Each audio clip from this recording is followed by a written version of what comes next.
Welcome to Kiran sir YouTube channel. నేను మీ కిరణ్ సార్ని. So మనకు ఏపీపీఎస్సి వచ్చే నెల గ్రూప్ 2 పరీక్షకు సంబంధించి ఇప్పటికైతే ఏర్పాట్లు జరుగుతున్నాయి. చూద్దాం ఏం జరుగుతుందనేది. అలాగే తెలంగాణ పబ్లిక్ సర్వీస్ కమిషన్కి సంబంధించి కొత్త చైర్మన్, కొత్త బోర్డు, కొత్త సభ్యుల నియామకం కూడా పూర్తయిపోయింది. సో మనకు వస్తున్న సమాచారం ప్రకారం ఏంటంటే కమిషన్ మొట్టమొదట పాత పరీక్షలు ఏవైతే జరిగినాయో అవి ఆ ఫలితాలు ఎలా ప్రకటించాలి, వాటికి సంబంధించినటువంటి న్యాయ సమస్యలు ఏమున్నాయనేటువంటిది సో చర్చిస్తున్నట్టుగా మనకు సమాచారం వస్తుంది. సో ప్రధానంగా ఇప్పుడు తెలంగాణ రాష్ట్రంలో ఫలితాలు ఇవ్వడానికి జరిగిన పరీక్షా ఫలితాలు అది గ్రూప్ 4 కావచ్చు, జేఎల్ కావచ్చు, ఏఈ కావచ్చు, ఏడబ్ల్యూ కావచ్చు, అలాగే గురుకులాస్ కావచ్చు, ఇవన్నీ కూడా ఉమెన్ హారిజాంటల్ ఇష్యూ అనేది ఇప్పుడు మనకు సో దానివల్లనే రిజల్ట్ ఆగిపోయింది తప్ప వేరేదేమీ లేదు. చిన్న చిన్న సమస్యలు ఉంటే అది అధిగమించేస్తారు, అది పెద్ద ఇబ్బంది కాదు. అలాగే నాకున్న అవగాహన ప్రకారం ఏంటంటే తెలంగాణ కానిస్టేబుల్ ఫలితాలను వచ్చే నెలలో ఫిబ్రవరిలో దానికి సంబంధించిన ఇష్యూను ప్రభుత్వము సో పరిష్కరించి దాన్ని క్లోజ్ చేసే అవకాశమే మనకు కనపడుతుంది. ఆంధ్రప్రదేశ్లో కానిస్టేబుల్ కూడా ఎస్ఐ ఆల్రెడీ ఫలితాలు వచ్చేసినాయి. కానిస్టేబుల్ హోంగార్డులు అక్కడ కేసు వేశారు కాబట్టి సో దాని మీద కూడా ఏపీ ప్రభుత్వం బాగా కసరత్తు చేస్తుంది. అయితే బహుశా మరి ఆంధ్రప్రదేశ్ రాష్ట్రంలో కానిస్టేబుల్కి సంబంధించి ఎంపీ ఎలక్షన్స్ తర్వాతనే సో అది ముందుకెళ్ళే అవకాశం ఉంది. సో మనకు తెలంగాణలో ఫిబ్రవరి మొదటి వారంలో గ్రూప్ 1 అనుబంధ నోటిఫికేషన్, గ్రూప్ 2 అనుబంధ నోటిఫికేషన్ వచ్చే అవకాశము మనకు కనపడుతుంది. అలాగే గ్రూప్ 3 కూడా ఉంటుంది. ఇవన్నీ పరీక్షలు ఎప్పుడు జరుగుతాయనేది చాలామంది అడుగుతున్నారు. సో నాకున్న మౌలిక అవగాహన ప్రకారము మే చివరి వారంలో కానీ జూన్లో కానీ జరిగే అవకాశం ఉంది. బట్ ఈసారి తేదీలు కనుక ప్రకటిస్తే గతంలో లాగా నిరుద్యోగ సోదరులు ఇంకేదో వాయిదా పడుతుంది అలా అనేటువంటి అపోహ అయితే లేదు. ఎందుకంటే గతంలో వేరు పరిస్థితిగా అదంతా మీకు చాలా సోషల్ మీడియాలో వింటున్నారు కాబట్టి నేను అవన్నీ డిస్కషన్లో కోను. కానీ సో ఇప్పటి నుంచి కరెక్ట్గా మీకు 5 నెలల సమయం ఉంది. గ్రూప్ 1 ప్రిలిమ్స్ మాత్రము మేలో జరిగే అవకాశం ఉందండి. గ్రూప్ 2 పరీక్షలు మాత్రం జూన్లో జరిగే అవకాశం ఉంది. డిఎస్సి నోటిఫికేషన్ మాత్రము ఫిబ్రవరి మొదటి వారం లేదా ఎంపీ ఎలక్షన్ నోటిఫికేషన్ ముందే విడుదల చేసే అవకాశం ఉంది. అయితే ఇవన్నీ దృష్టిలో పెట్టుకొని మనకు ప్రీవియస్ ప్రశ్న పత్రాలు ఎలాంటి ప్రశ్నలు వస్తున్నాయి అనేది మనకు తెలియాలి అభ్యర్థులకు. సో దాన్ని తెలిసే ముందు Kiran sir polity bid bank అనేది మీకు మార్కెట్లో దొరుకుతుంది. ఇది ఏపీపీఎస్సి, టీఎస్పీఎస్సి, ఎస్ఐ, కానిస్టేబుల్, గురుకుల అన్ని పోటీ పరీక్షలకు ఉపయోగకరమైంది. ఈ యొక్క పాలిటీ బిడ్ బ్యాంకు చాలా అద్భుతంగా ఉంటుంది. ఇది ప్రాక్టీస్ చేసుకోండి, చాలా బాగుంటుంది. చూడండి, తర్వాత మనము ప్రీవియస్ ప్రశ్న పత్రాలని మనం ఒకసారి ఎక్స్ప్లెయిన్ చేసుకునే ఒక ప్రయత్నం చేద్దాం. ఏమేం క్వశ్చన్లు ఇచ్చాడు అనేది ఒకసారి చూద్దాం. సో ఫస్ట్ క్వశ్చన్, ఈ క్రింది ఏ రాజ్యాంగ సవరణ చట్టము ఆస్తి హక్కును ప్రాథమిక హక్కుల జాబితా నుండి తొలగించి న్యాయపరమైన హక్కుగా ప్రకటించింది అన్నాడు. సో ఆస్తి హక్కు ప్రాథమిక హక్కుగా ఉండేది ప్రారంభంలో. దానివల్ల మరి ఉన్నవాడు మరింత ఉన్నవాడుగా, లేనివాడు మరింత లేనివాడుగా అవుతున్నాడు అనే కారణం చేత ఆస్తి హక్కును 44వ రాజ్యాంగ సవరణ 1978 ద్వారా ఆస్తి హక్కును ప్రాథమిక హక్కుల జాబితా నుండి తొలగించి ప్రస్తుతము 12వ భాగంలో, ఏ భాగం అండి, 12వ భాగంలో 300 సబ్ క్లాస్ ఏ ఆర్టికల్లో ప్రస్తుతం ఆస్తి హక్కును చట్టబద్ధమైన హక్కుగా, లీగల్ రైట్గా పొందుపరిచారు. కాబట్టి ప్రస్తుతం ఆస్తి హక్కు అనేది చట్టబద్ధమైన హక్కు, లీగల్ రైట్. దీన్ని 44వ రాజ్యాంగ సవరణ 1978 ద్వారా తొలగించారు. జనతా ప్రభుత్వ కాలంలో మొరార్జీ దేశాయ్ ప్రధానమంత్రిగా ఉన్నప్పుడు. మరి ఇది ఆన్సర్. ఇది మరి మిగతా ఏంటి? 29వ రాజ్యాంగ సవరణ చట్టం ఏంటంటే ఇది కేరళ భూ సంస్కరణలకు సంబంధించి కేరళలో చేసినటువంటి భూ సంస్కరణల్ని 9వ షెడ్యూల్లో చేర్చారు. ఈ 9వ షెడ్యూల్లో చేర్చిన అంశమే 29వ రాజ్యాంగ సవరణ చట్టం. మనకు తెలుసు 9వ షెడ్యూల్. సో ఏదైనా ఒక అంశం 9వ షెడ్యూల్లో చేరిస్తే అది న్యాయ సమీక్ష గురి కింది కాదు, న్యాయ సమీక్ష గురి కాదు, అంటే న్యాయస్థానాలు దాన్ని పరిశీలించవు. అలా 29వ రాజ్యాంగ సవరణ చట్టం 1972 అనేది కేరళ భూ సంస్కరణ చట్టాన్ని 9వ షెడ్యూల్లో చేర్చిన అంశం. ఇక తర్వాత 24వ రాజ్యాంగ సవరణ చట్టం ఉంది. 24వ రాజ్యాంగ సవరణ దేనికి సంబంధించిందంటే భారత రాజ్యాంగంలో భారత పార్లమెంటుకు దేన్నైనా సవరించే అధికారం పార్లమెంటుకు మాత్రమే ఉండడం. అవునా, మన రాజ్యాంగంలో ఉన్నటువంటి దేనినైనా సవరించే అధికారము భారత పార్లమెంటుకు మాత్రమే ఉంటుందని చెప్పడమే 24వ రాజ్యాంగ సవరణ 1971 యొక్క ముఖ్య ఉద్దేశం. తర్వాత కింద 42వ రాజ్యాంగ సవరణ ఇచ్చారు. ఈ 42వ రాజ్యాంగ సవరణని ఏమంటారంటే మినీ రాజ్యాంగము అంటారు. ఏమంటారు? మినీ కాన్స్టిట్యూషన్ లేదా మినీ రాజ్యాంగం అంటారు. ఎందుకంటే చాలా అంశాలని 42వ రాజ్యాంగ సవరణ ద్వారా చేర్చారు, మార్చారు. కాబట్టి ఇందిరాగాంధీ కాలంలో చేసినటువంటి ఈ 42వ రాజ్యాంగ సవరణ ఏమంటారు? మినీ రాజ్యాంగం అని చెప్పేసి అంటారు. ఓకేనా? సో కాబట్టి ఆస్తి హక్కును 44వ రాజ్యాంగ సవరణ 1978 ద్వారా తొలగించారు. అది క్వశ్చన్ నెంబర్ 1. తర్వాత ఎందుకు ఈ ప్రీవియస్ ప్రశ్నలు చెప్తున్నంటే మీకు ఒక అవగాహన వస్తుంది. అవునా, ప్రీవియస్ గతంలో ఎలాంటి ప్రశ్నలు అడిగాడని. తర్వాత క్వశ్చన్ నెంబర్ 2 చూస్తే ఈ కింది వాటిలో కేంద్ర జాబితాలో లేని అంశం ఏది అన్నాడు. అవునా, ఇది 2023లో APPSC TSPSC public service commission ద్వారా నిర్వహించిన పరీక్ష పత్రం. సో అవన్నీ కూడా మనం ఎక్స్ప్లెయిన్ చేసుకుందాం రోజు. సో ఈ క్రింది వాళ్ళలో కేంద్ర జాబితాలో లేని అంశం ఏదంటే అడవులు. అడవులు ఏ జాబితా కిందకి వస్తాయంటే ఉమ్మడి జాబితా అండి. ఏ జాబితా? అడవులు అనేది ఉమ్మడి జాబితా కిందకి వస్తుంది.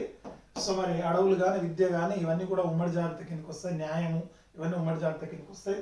ఇలా బ్యాంకింగ్ కేంద్ర జాబితానే, రైల్వేలు కేంద్ర జాబితానే, చమురు వనరులు కూడా కేంద్ర జాబితానే. సో అడవులు మాత్రం ఏ జాబితా? ఉమ్మడి జాబితా కిందకి వస్తుంది. రైట్. ఆ తర్వాత క్వశ్చన్ నెంబర్ 3. క్వశ్చన్ నెంబర్ 3 మనకి ఏం చెప్తుంది అనేది ఒక్కసారి చూస్తే. రైట్.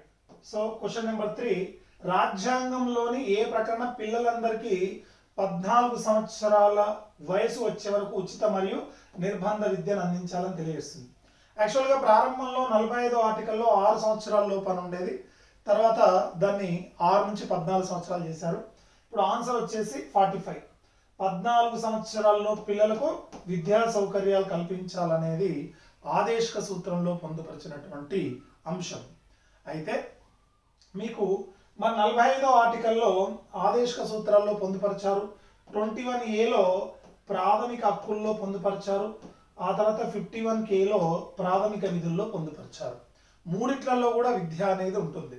అవునా, కాబట్టి సో ఆదేశిక సూత్రాల్లో 45వ ఆర్టికల్లో 6 నుండి 14 సంవత్సరాల్లో పిల్లలకు విద్యా సౌకర్యాలు కల్పించాలనేది ఉంటుంది. మరి ఇక్కడ 43వ ఆర్టికల్ ఇచ్చారండి. 43వ ఆర్టికల్ ఏంటి? కుటీర పరిశ్రమల స్థాపన, పారిశ్రామిక అభివృద్ధి, పరిశ్రమల స్థాపన అనేది ఉంటుంది. 42వ ఆర్టికల్ ఉంటుంది. 42వ ఆర్టికల్ ఏంటి? స్త్రీలకు ప్రసూతి సౌకర్యాలు కల్పించాలి, సరైన వసతులు కల్పించాలి. 44వ ఆర్టికల్ ఉంది ఇక్కడ. 44వ ఆర్టికల్ ఏంటి? ఉమ్మడి పౌరస్మృతి, యూనిఫామ్ సివిల్ కోడ్. ఇప్పుడు భారతదేశంలో చర్చనీయాంశమైంది ఏంటి? యూనిఫామ్ సివిల్ కోడ్ లేదా ఉమ్మడి పౌరస్మృతి అనేది బాగా చర్చనీయాంశమైంది. ఈ యూనిఫామ్ సివిల్ కోడ్ లేదా ఉమ్మడి పౌరస్మృతి గురించి రాజ్యాంగంలో ఏ ఆర్టికల్ చెప్తుంది? 44వ ఆర్టికల్ చెప్తుందని చెప్పేసి చెప్పాలి. కాబట్టి ఇక్కడ ఆన్సర్ వచ్చేసి ఏంటి? 3, ఆర్టికల్ 45. ఆ తర్వాత మనం చూస్తే next question, question number 4. Question number 4 చూడండి.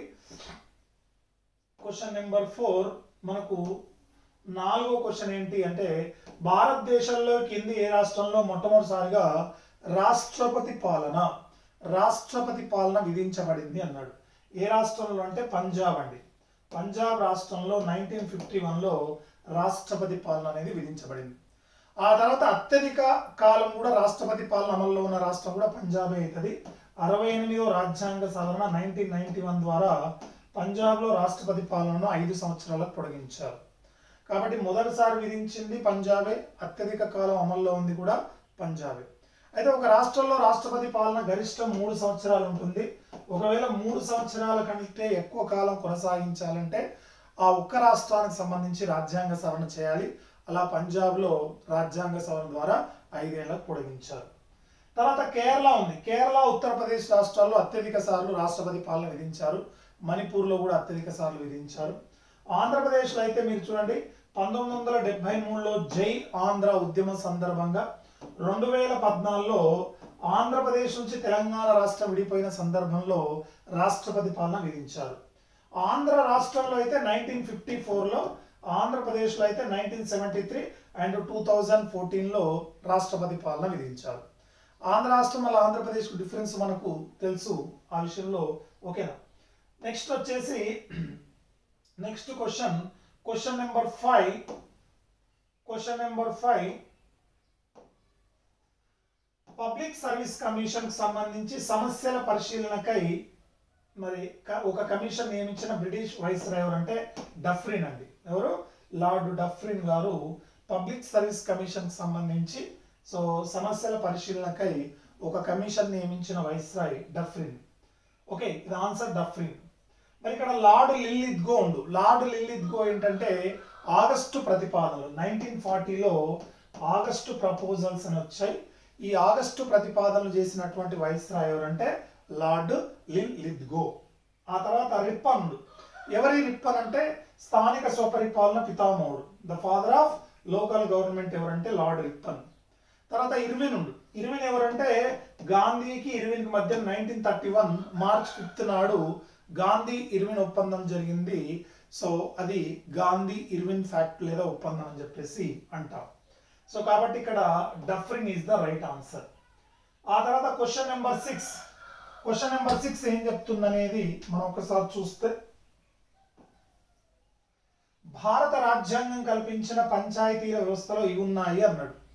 సో గ్రామ పంచాయతీ ఉంది, జిల్లా పంచాయతీ ఉంది, గ్రామ జిల్లా మధ్యస్థాయి పంచాయతీ ఉంది. కాబట్టి ఇక్కడ ఇచ్చిన దాని ప్రకారం ఏంటంటే ABC is the right answer. A కానీ ఏ మరియు బి మరియు సి ఈ మూడు కూడా కరెక్ట్ ఆన్సర్లుగా మనం చెప్పుకోవాలి. So ABC is the right answer. Next question, ఈ క్రింది వారిలో మొదటిసారిగా భారత ప్రధానమంత్రి పదవి చేపట్టినప్పుడు రాజ్యసభ సభ్యుడు లేదా సభ్యురాలుగా కొనసాగుతున్న వారు ఎవరంటే ఇందిరాగాంధీ అండి. ఇందిరాగాంధీ గారు భారత ప్రధానమంత్రి అయ్యే నాటికి వారు రాజ్యసభ సభ్యులుగా ఉన్నారు. సో మనకు తెలుసు ఒక భారత ప్రధానమంత్రి కావాలన్నా, కేంద్ర మంత్రి కావాలన్నా లోక్సభ సభ్యుడైనా ఉండొచ్చు, రాజ్యసభ సభ్యులైనా ఉండొచ్చు. సో మరి ఇప్పుడు మనకు ఇప్పటి వరకు నరేంద్ర మోడీతో కలిపి 15 మంది ప్రధానమంత్రులు అయ్యారు. ఈ 15 మంది ప్రధానమంత్రుల్లో 11 మంది ప్రధానమంత్రులు లోక్సభ సభ్యత్వం చేత అయ్యారు. నలుగురు రాజ్యసభ సభ్యత్వం చేత అయ్యారు. ఆ నలుగురిలో ఒకరు ఇందిరాగాంధీ, తర్వాత రెండో వ్యక్తి దేవేగౌడ, మూడో వ్యక్తి ఐకే గుజ్రాల్, నాలుగో వ్యక్తి మన్మోహన్ సింగ్. ఇందిరాగాంధీ, దేవేగౌడ, ఐకే గుజ్రాల్, మన్మోహన్ సింగ్ ఈ నలుగురు రాజ్యసభ సభ్యత్వం చేత భారతదేశానికి ప్రధానమంత్రి అయ్యారు. కాబట్టి ఇందిరాగాంధీ గారు రాజ్యసభ సభ్యులై భారతదేశానికి ప్రధానమంత్రి అయ్యారు. యాక్చువల్గా ఇందిరాగాంధీ గారు భారత ప్రధానమంత్రి అయినాటికి ఒక నామినేటెడ్ సభ్యురాలు. రాజ్యసభకు భారత రాష్ట్రపతి 12 మందిని నామినేట్ చేస్తారు కదా, ఆ నామినేటెడ్ సభ్యురాల్లో ఒక సభ్యురాలు ఇందిరాగాంధీ. సో ఇందిరాగాంధీ రాజ్యసభ సభ్యత్వం చేత భారత ప్రధానమంత్రి అయ్యారు. తర్వాత జవహర్ లాల్ నెహ్రూ గారు 1947లో భారత ప్రధానమంత్రి అయ్యారు. తర్వాత నరేంద్ర మోడీ 2014లో భారత ప్రధానమంత్రి అయ్యారు. అటల్ బిహారీ వాజ్పేయి 96లో 13 రోజులు, 98 నుంచి 99 మధ్యన 13 నెలలు, 1999 నుంచి 2004 మధ్యన 4.5 సంవత్సరాలు భారత ప్రధానమంత్రి అయ్యారు. కాబట్టి answer is 1. Next question number 8. ఈ క్రింది సాధారణ ఎన్నికల్లో భారత ఎన్నికల సంఘం బ్రెయిలీ ఓటర్ స్లిప్లను ప్రవేశపెట్టింది అన్నాడు. బ్రెయిలీ అంటే మనకు ఇట్లా అంటే అంధ సోదరులు ఎవరైతే అందులో ఉంటారో వాళ్ళు ఓటు వేసిన తర్వాత వాళ్ళు వేసినటువంటి స్లిప్ మరి బ్రెయిలీ ఓటర్ స్లిప్ అంటారండి. సో అది 2019 సాధారణ ఎన్నికల్లో ప్రవేశపెట్టారు. ఎన్నికల్లో 2019 సాధారణ ఎన్నికల్లో మొట్టమొదటిసారిగా బ్రెయిలీ ఓటర్ స్లిప్ అనే దాన్ని ప్రవేశపెట్టారు. తర్వాత ఇక్కడ 2009 సాధారణ ఎన్నికల్లో మనకు ఓటుకు నోటు కేసు 2009 సాధారణ ఎన్నికలు జరిగాయి. తర్వాత 2014 సాధారణ ఎన్నికల్లో మొట్టమొదటిసారిగా నోటా అంటే నన్ ఆఫ్ ది ఎబో, పైవారు ఎవరు కాదు అనే విధానాన్ని ప్రవేశపెట్టారు. మొట్టమొదటిసారిగా నోటా అనే విధానాన్ని ప్రవేశపెట్టింది 2014 సాధారణ ఎన్నికలు. నోటా అంటే పైవారు ఎవరు కాదని. సో బ్రెయిలీ ఓటర్ స్లిప్లను ప్రవేశపెట్టింది మాత్రము 2019 సాధారణ ఎన్నికలు అని చెప్పేసి మనము చెప్పుకుంటాం. తర్వాత క్వశ్చన్ నెంబర్ 9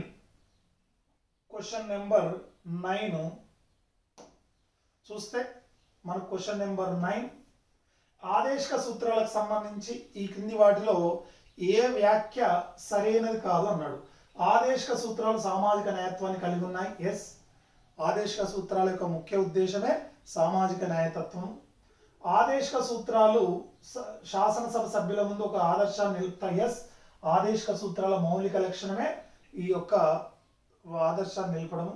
ఆదేశిక సూత్రాలకు న్యాయపర యోగ్యత కలిగి ఉన్నాయి. తప్పండి, ఆదేశిక సూత్రాలకు న్యాయ సమ్మతి కానీ న్యాయ సంరక్షణ కానీ లేవు. న్యాయ సంరక్షణ అంటే ఒకవేళ ఆదేశిక సూత్రాలు ఉల్లంఘించినా, ఆదేశిక సూత్రాలు అమలు చేయకపోయినా మనం ఏ కోర్టుకి వెళ్ళి కోర్టుల ద్వారా అమలు పరుచుకునే అవకాశము లేదు. కాబట్టి ఆదేశిక సూత్రాలకు యోగ్యత కలిగి ఉన్నాయనేది తప్పు ఆన్సరు. నెక్స్ట్ క్వశ్చన్ నెంబర్ 10 ఏ రాజ్యాంగ సవరణ బిల్ అయినా మొట్టమొదట ప్రవేశపెట్టేది పార్లమెంట్లో ఏ సభలోనైనా ప్రవేశపెట్టవచ్చు. ఒక రాజ్యాంగ సవరణ బిల్లును భారత పార్లమెంట్లో ఏ సభలోనైనా ప్రవేశపెట్టవచ్చు. ఈ సభలోనే ప్రవేశపెట్టాలని రూల్ ఏమీ లేదు. లోక్సభలోనైనా ప్రవేశపెట్టవచ్చు, రాజ్యసభలోనైనా ప్రవేశపెట్టవచ్చు. భారత రాజ్యాంగంలో ఆర్టికల్ 368 ఏ ఆర్టికల్ అండి? 368వ నిబంధన ప్రకారము ఒక రాజ్యాంగ సవరణ బిల్లును మొట్టమొదట లోక్సభలోనైనా రాజ్యసభలోనైనా ప్రవేశపెట్టవచ్చు. అవునా? సో మరి ఈ రాజ్యాంగ సవరణ విధానాన్ని మనము దక్షిణాఫ్రికా దేశం నుంచి తీసుకున్నాం. ఏ దేశమో? దక్షిణాఫ్రికా దేశాన్ని. భారత రాజ్యాంగాన్ని 3 రకాలుగా సవరిస్తారు. రాజ్యాంగ సవరణ విధానాన్ని దక్షిణాఫ్రికా నుంచి తీసుకున్నాం.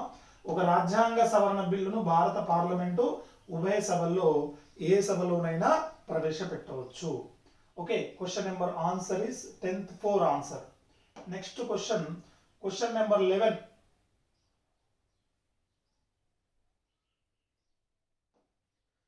రాజ్యాంగ ప్రవేశికలో ఉద్దేశించిన లౌకికవాదం యొక్క ప్రాథమిక లక్షణం ఏంటి? రాజ్యం తన సొంత మతాన్ని ప్రకటించవచ్చు కాదండి, మరియు కలిగి ఉండవచ్చు కాదు. రాజ్యానికి సొంత మతం ఉండదు. Yes, okay. అలాగే అన్ని మతాలకు మనస్సాక్షి స్వేచ్ఛ తమకు నచ్చిన మతాన్ని ప్రకటించి ఆచరించే మరియు ప్రచారం చేసే హక్కు ఉంటుంది. Yes, BC is the right answer అండి. సో బి మరియు సి అనేది రైట్ ఆన్సర్ ఇక్కడ.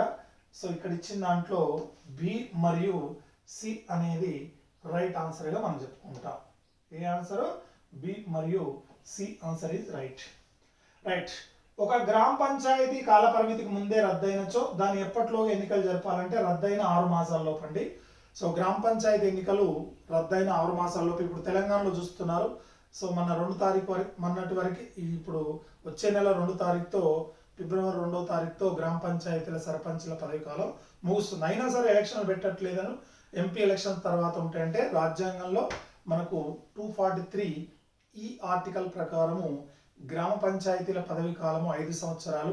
5 సంవత్సరాలు ముగిసినప్పటికీ మనకు 6 మాసాల లోపు ఏం చేయొచ్చు? ఎన్నికలు అనేవి జరపవచ్చు. ఆ తర్వాత ఈ క్రింది వాటిలో ప్రాథమిక విధుల్లో భాగం కానిది అన్నాడు. సో మనకు తెలుసు భారత రాజ్యాంగంలో ప్రస్తుతము 11 ప్రాథమిక విధులు ఉన్నాయి. ఈ 11 ప్రాథమిక విధుల్లో సార్వభౌమత్వాన్ని సమైక్యతను పరిరక్షించడం. ఎస్. తర్వాత రాజ్యాంగాన్ని కట్టుబడి ఆదర్శాలను గౌరవించడం. ఎస్. ప్రజా ఆస్తుల్ని గౌరవించడం, హింసను తిరస్కరించడం. ఎస్. దేశంలో చట్టబద్ధమైన పాలన కొనసాగించేటట్టు చేయడం. ఇది తప్పండి, చట్టబద్ధమైన పాలన కొనసాగించేటట్టు చేయడం అనేది తప్పు. నెక్స్ట్ క్వశ్చన్ నెంబర్ 14 ఈ కింది వాళ్ళలో న్యాయస్థానానికి ఆదేశంగా జారీ చేయబడే రిట్టు లేదా ఒక వ్యక్తిని పబ్లిక్ లేదా చట్టబద్ధమైన విధులు నిర్వర్తించమనేది మాండమస్ అండి. ఏ రిట్టు? Mandamus writ. ఒక ప్రభుత్వ అధికారిని నీ విధి నువ్వు సక్రమంగా చెయ్యి అని ఆదేశించేదే మాండమస్ రిట్ అని చెప్పేసి అంటారు. ఇలా మనకు ప్రీవియస్ ప్రశ్న పత్రాలని ఇక్కడ నుంచి మీకు డైలీ కూడా ఎక్స్ప్లెయిన్ చేసే ప్రయత్నం చేస్తాను. Thank you so much. మన ఛానల్ని సబ్స్క్రైబ్ చేసుకోండి. సో మీకు అలాగే మన పాలిటీ బిట్ బ్యాంక్ కానీ, మన సోషియాలజీ అంటే సొసైటీ బిట్ బ్యాంక్ కానీ, మన తెలంగాణ హిస్టరీ బిట్ బ్యాంక్ కానీ ఇవన్నీ కూడా అందుబాటులో ఉన్నాయి. అలాగే మన polity book Telugu medium, English medium అందుబాటులో ఉంది. అది తీసుకొని Kiran publication Kiran sir polity book bit banks అనేవి ఇస్తారు. మీరు అవి యూజ్ చేసుకోండి. Thank you so much. So next క్లాస్లో వెళ్తాం.